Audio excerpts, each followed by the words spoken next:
What up, crowdfunders? Salvador Briggman here. Welcome back to the Crowdfunding Demystified podcast. Today's episode is very different from any other podcast that I put out. And that's because usually on the show, I will bring on successful entrepreneurs, people who have raised money on Kickstarter and Indiegogo, and they share with you exactly what they did, how they did that, how they marketed their campaign, how they got backers, all of that kind of stuff. I bring the education to you so you can employ those strategies. Today is a little bit of a departure. I want to talk about podcasting. And specifically, I want to share with you a few stories related to this podcast. So this show hit a bit of a milestone recently. We've gotten over 150,000 downloads on iTunes, on my website, on Spotify, the different places that this goes out. I'm looking at my Libsyn stats, and we have 156,000 downloads for this podcast. Guys, never in my wildest imaginations would I ever think that 150,000 people around the world would be able to listen to my voice by just using this microphone, my laptop, and learning how to put up a podcast on iTunes. That is crazy. That is insane. And even looking at the show, we now have over 200 positive reviews on iTunes. That is also insane.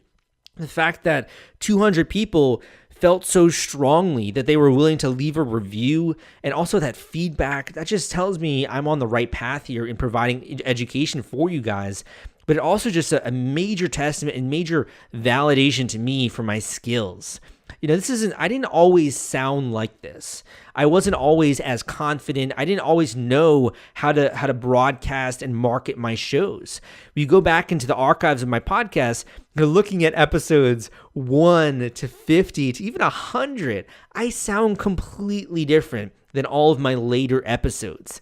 I sound really meek. I sound very uncertain.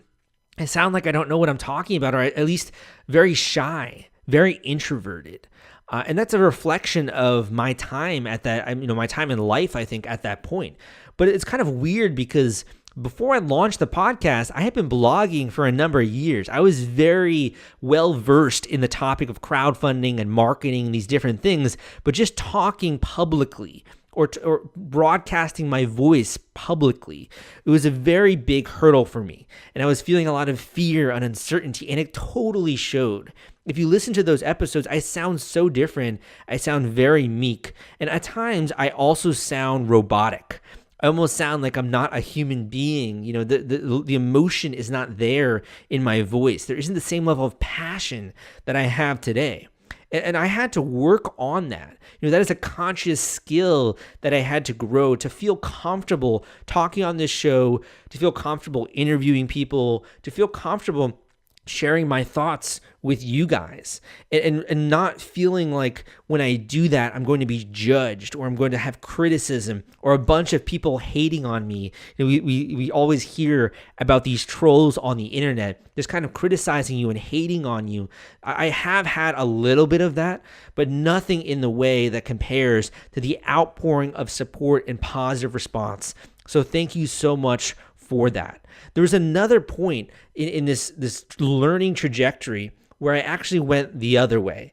So I started to listen to a lot of other podcasts and a lot of other people online, and everyone always sounds so enthusiastic and so hypey and so salesman-y. So I kind of went the other way from sounding meek to sounding like a infomercial style salesman, talking like this, and talking really confident and loud like this. And it wasn't me. It didn't feel authentic. It didn't feel like my voice. If you were just meet me in a cafe and be like, yo, Sal, what's up, man? Like, hey, how's it going? Like, what are you up to? It didn't sound like me. It sounded like a caricature. And I think a lot of people out there online do, quite frankly, put on a character when they're talking in public or they're talking to their listeners and their viewers. So I actually noticed this because one of my listeners reached out to me. And they said, hey, Sal, love your work. I actually run a video production firm and a photography firm in New York City. And I live in Brooklyn, New York myself, in Williamsburg area. And they would love it if you could just come down to the studio. I do have some questions about crowdfunding, but also I would love to give you some tips on how to improve your YouTube videos. So I was just starting very early in my career with YouTube. I was just starting to put out some videos, and I sounded pretty similar to how I do on the podcast. It was overly hyped. It was not really me. It was overly enthusiastic and loud. It almost was like I was shouting at the camera. This girl I was dating at the time was like, "Why are you shouting at the camera?" I'm like, "I don't know. That's how you thought you're supposed to do it." So I go to this guy's studio, and he said, "Wow, like, I love your show, man. Like, it's great, but you sound so different in person." And I'm like, "What do you mean?" And he's like, in person, you're just more laid back. Like, you're more chill. You're not like shouting at me. You're not trying to be really loud or unnecessarily so. You just sound like an authentic person. And he thought about it for a second. He's like, "I think you should sound like that on the podcast." And I'm like, "No, man, like no one is going to listen to me. Like, there has to be a certain level of enthusiasm and passion in your voice." He's like, "No, you're talking with me now. I can tell you're passionate and all these things, but when you go on the show, it just doesn't sound right. It sounds like you're a caricature of yourself." So he gave me a lot of good feedback and thoughts for the video that I incorporated. And that's why my YouTube videos have gotten a lot better. I have better quality camera, better quality lighting, all these different things I had to learn. But with the actual show, I really took that to heart. I really take to heart what you guys genuinely say to me, particularly when it's constructive criticism. So from that point onwards, I made a commitment to myself that I was going to be authentic, that I was going to be myself, that when I'm talking with people, I would talk with them exactly how I would if they're in a networking event, or if we're having coffee, or if we're getting a beer together. I was just going to be an authentic person, and people could like it or not. And something really weird happened. People actually started to like it more, and they started to connect with me more. And they kind of got the sense of who I was. And initially, it was really terrifying to be able to do that. It was very terrifying to put yourself out there, to be transparent, and to be vulnerable to a certain degree. When you have a caricature that you're trying to personify, if someone criticizes that caricature, it's not really you. But when someone criticizes you, your authentic voice and your ideas and your thoughts and your words, it's a little bit different. It's almost like a personal attack. So for a year there, it's even 6 months, maybe to a year, it was a very difficult transition, but it totally paid off, because since that point in time, not only have I been able to impact more people, not only have I been able to bring a certain level of authenticity to the show, but I've also been able to help people outside of just running a campaign. I've had people who email me and talk about maybe some stories that I've shown or talked about on the show. They talk about one thing, or like, "Oh yeah, I also grew up in Massachusetts." Or like, "Oh yeah, I also hate the snow." Like these different things. I'm also a coffee addict. They'll sort of get to know me a little bit when I am more transparent. So I'm not just sharing this for no reason. The reason why I wanted to talk about this story with you, and the reason why I want you to listen to some of these earlier episodes, is because I had such a radical transformation here. Going from someone who is meek and introverted to never doing a podcast, never talking on camera, never doing anything really publicly in that way, to someone now who feels very confident about podcasting, who's getting regular good downloads. It's really just a fundamental shift and transition.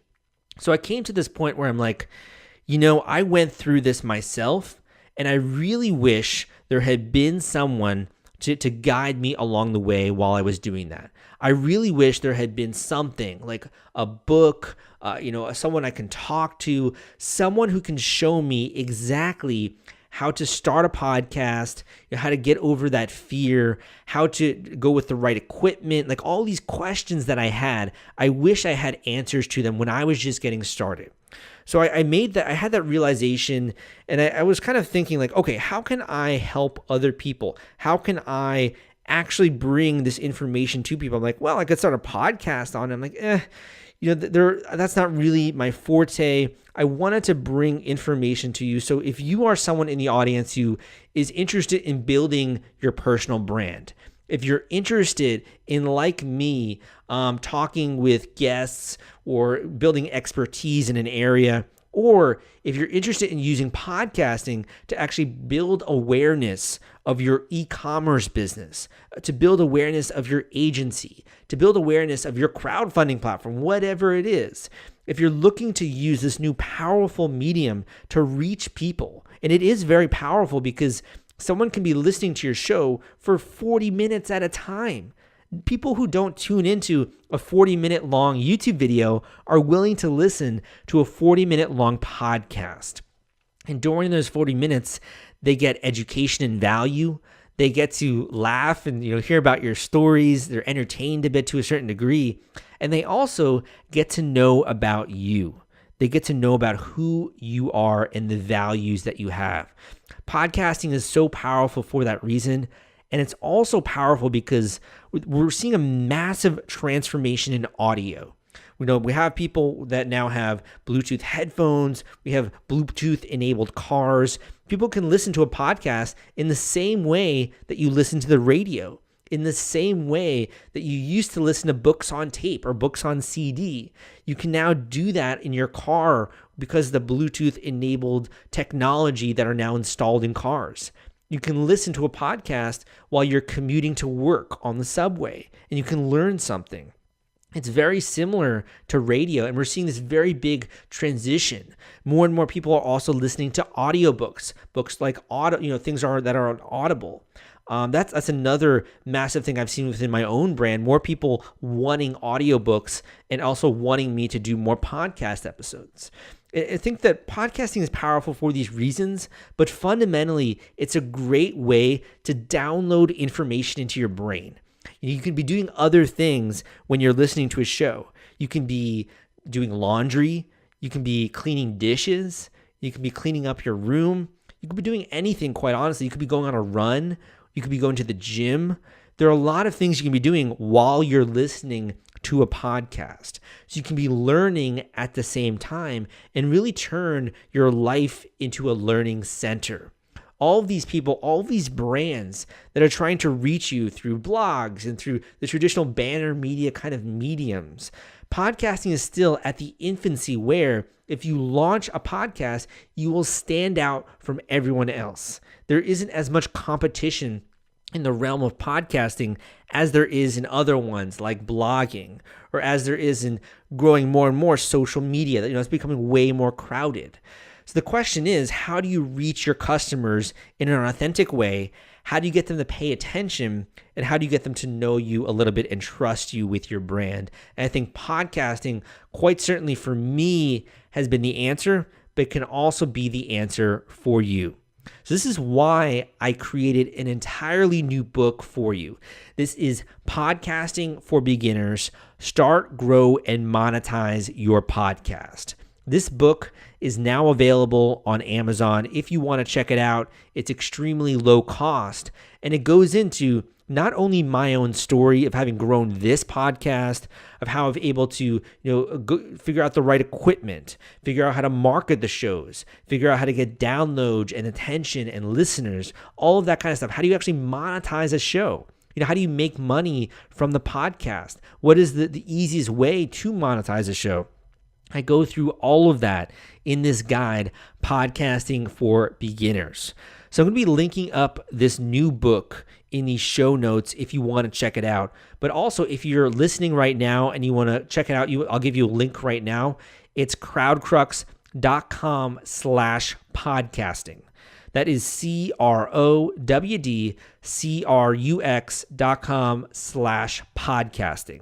So you can go there. It will take you to the page on Amazon, and you can purchase the book there. Let me know what you think. I would love it if you could take a second to leave an iTunes review. Let me know what you're launching, what kind of show you have. There are different types of podcasts out there. You have ones that are like mine, where I'm more of an educational guy. I view myself as a teacher.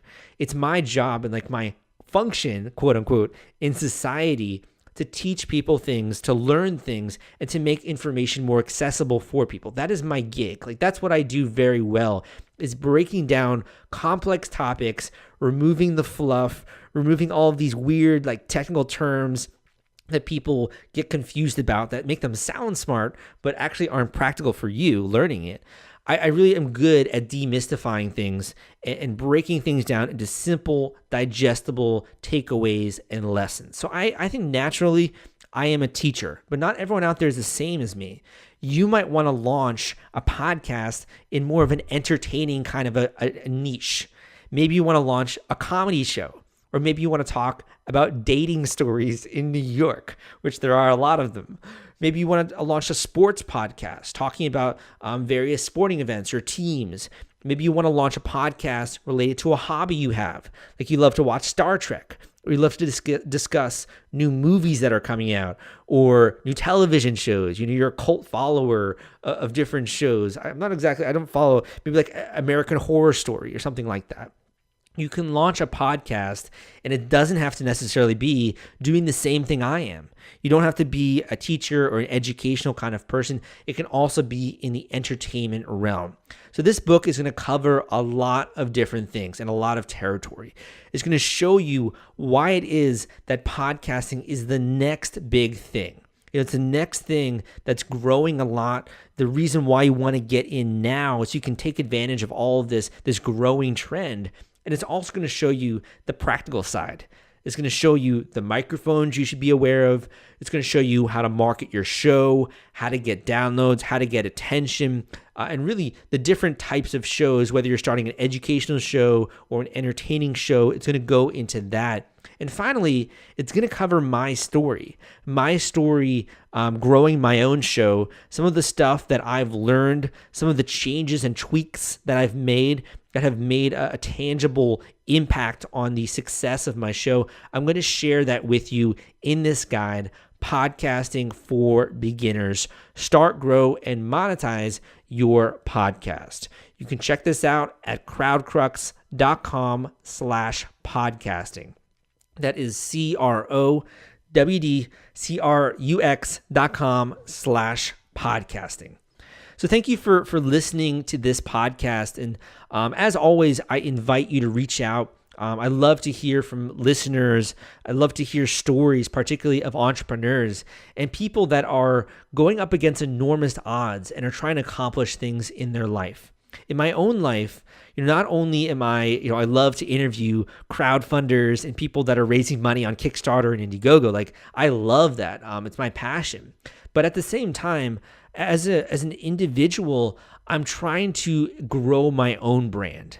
I want to also grow beyond crowdfunding to help entrepreneurs with other areas and other things they're trying to do, and sort of shedding some own light into my own business practices, like growing a blog, how I did that, growing this podcast, publishing books, these different things. I realized that there's an opportunity to share educational content also on that and not just on crowdfunding. So I'm going to be doing that a little bit more this year. It's still in the infancy, early stages, but that is one way that I want to grow with you as we're growing together. You're both trying to build our brands, get more traffic, get more attention, etc. And I'm a young guy. I'm 26 years old. I think it would be incredible to be able to document this entire journey. As I get older and learn more things and acquire new skills and talents, being able to share my own discoveries with you, that sounds very exciting to me. And it's also something I think that I can make it easier for other people that are trying to do the same things. So thank you for joining me on this podcast episode. I hope you check it out. If you do, please leave an iTunes review. And of course, go and dive into some of the other archives of this podcast. Go and check out some of the other entrepreneurs that I've had on this show. And we've gone into their stories and the things that you can apply to your upcoming Kickstarter, Indiegogo, and crowdfunding campaign. The last thing I'm going to leave you with is to remember that crowdfunding is one step in your journey. This is a long journey of entrepreneurship where you're growing a brand, you're growing a business. Crowdfunding and Kickstarter is one component of that. It is a stepping stone, it is a launch pad to be able to do that. But don't forget that this journey is long. While we're talking here now about this campaign that you might be gearing up to launch, I'm giving you this education information. There's also a future here. There's also, I think it's important to ask yourself where it is that you're going in 2018 and where it is that you want to grow into. What skills do you want to acquire? Who do you want to become, and what kind of business do you want to build? Wow, that was really heavy. That was a big, profound statement. I don't think I can make another profound statement like that. That's it. I'm signing off. Guys, thank you for listening to this show. Again, my name is Sal, and I will see you next time.